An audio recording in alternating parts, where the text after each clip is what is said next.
Someone's wearing that jacket very proudly. Yep. Curious, when you look at the way you guys, execution-wise at the end, Coach was saying he'd like to finish the game a little cleaner. I think you guys were up 13, maybe they got it down to 7. Just maybe your assessment of how the game could be finished better by you guys. I say just keep playing. You know, when teams are in desperation mode like that, you know, usually a stop or two from, you know, putting the dagger in and closing them out. But, you know, they're playing free at that point. They're playing fast, and, you know, they're shooting with confidence because you really have nothing to lose. So, you know, you still got to be locked in. Curious with you, obviously, you said you wanted to put a string of games together. This would be another one, 50% from 3, 28, maybe.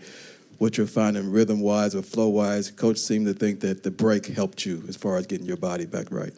I mean, my body's felt good. You know, it's just, like I said, just keep shooting. You know, make the shots, trust the work, and just find the flow. Make sure our spacing's right, making sure getting good looks, and defending. You know, when we defend at a higher level, I think we get easier shots in transition, easier shots for everybody. Book, you've talked a lot about how you know Tyus is a scoring and a shooting threat, but does it feel like he's gotten progressively more comfortable as far as, you know, picking and choosing his spots when to be aggressive? I mean, he mastered that in like 6th grade.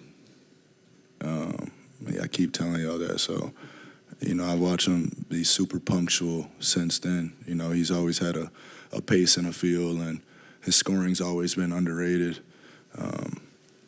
You know, so I'm glad he's on our side. What did you guys do in the fourth there to kind of create some separation? It felt like Nurk gave you a good stretch there as well. Yeah, defending, you know, having somebody at the rim contesting shots, a few block shots. Nurk was setting unbelievable screens tonight. So, you know, everything starts on the defense end. You know, if we can be on a string on that side of the ball, I think everything else will figure itself out.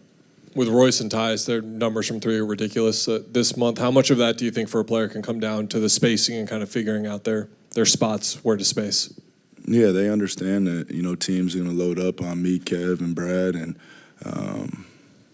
you know, they're making them pay for it. So, you know, that's what we work on every day in practice. We talk about that spacing. You know, sometimes somebody has to make a sacrificial cut that, you know, draws the defense in, that opens up the backside, and that's something we're trying to figure out, especially when we have 4 or 5 threats on the court, like who's going to be the one to cut. But once we figure that out, you know, it usually draws attention and opens something up.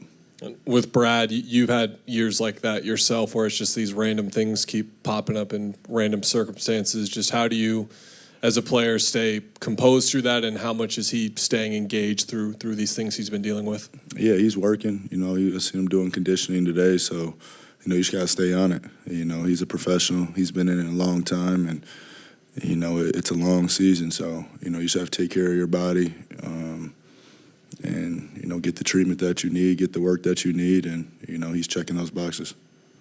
Thanks, Yeah.